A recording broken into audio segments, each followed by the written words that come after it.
Question number 1. Hayagriva Madhav মন্দিৰ কোনে পুনৰ নিৰ্মাণ কৰিছিল?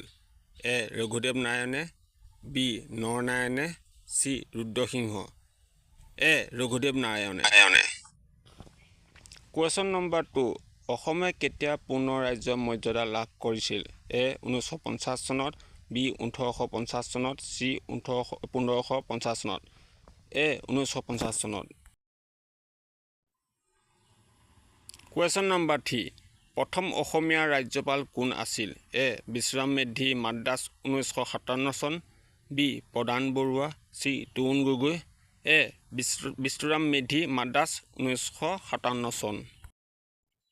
আৰু এটা কথা, আপোনালোকে মোৰ চেনেলৰ ভিডিঅ'বোৰ চাই কিন্তু লাইক কমেণ্ট শ্বেয়াৰ কোনো নকৰে, আৰু প্লিজ এনেকুৱা ভিডিঅ' পাবলৈ মোৰ চেনেলটো ছাবস্ক্ৰাইব কৰি থ'ব, তেতিয়াহে মই মটিভেশ্যন পাম আৰু আগলৈকে এনেকুৱা ভিডিঅ'বোৰ মই দি থাকিবলৈ সাহস পাম। ধন্যবাদ।